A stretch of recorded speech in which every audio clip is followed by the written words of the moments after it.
হেফাজতের মালিক হেফাজত করেন, যে কোনো ওসিলায় আবার পতন করেন, যে কোনো ওসিলায় বাহিরে থাকা নেতাদের আহ্বান জানাই। শেখ হাসিনা আহ্বান করেছিল বর্তমান কর্মীদের খোঁজ খবর নিতে, তৃণমূলের খোঁজ খবর নিতে। যারা আপনারা নেন নাই, আপনাদের সেই কাজ করে দিয়েছে বিএনপি, জামাত, এনসিপি। কারণ তারা সারা বাংলাদেশে হামলা, মামলা, নির্যাতন, চাঁদাবাজি, বিভিন্ন অত্যাচার, জুলুম করে সাধারণ মানুষকে আজকে অতিষ্ঠ করে তুলেছে।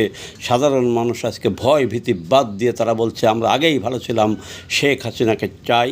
বাংলাদেশে এখন আস্তে আস্তে মানুষ জাগ্রত হচ্ছে শেখ হাসিনার পক্ষে। তাই আপনাদের কাজ বিএনপি, জামাত, এনসিপি করে দিয়েছে।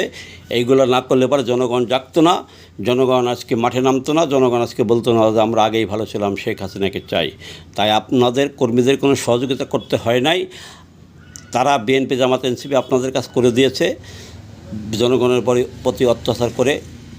তাই আপনাদের উচিত সকলে মিলে ঐক্যবদ্ধ হয়ে আপনাদের একটা বিবৃতি দেন।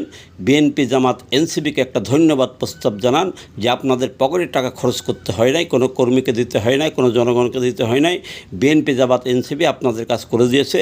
তারা বিভিন্নভাবে অত্যাচার, জুলুম করে জনগণকে আজকে বলতে বাধ্য করেছে আমরা আগেই ভালো ছিলাম, শেখ হাসিনাকে তাই নৌকার পক্ষে জোয়ার বাড়ছে। এটা আপনাদের দায়িত্ব। আপনারা এইটুকু একটু পালন করেন। আপনারা একটা ধন্যবাদ প্রস্তাব দেন বিএনপি, জামাত এবং এনসিপিকে যে আপনাদের কাজ তারা করে দিয়েছে বিনা টাকায়।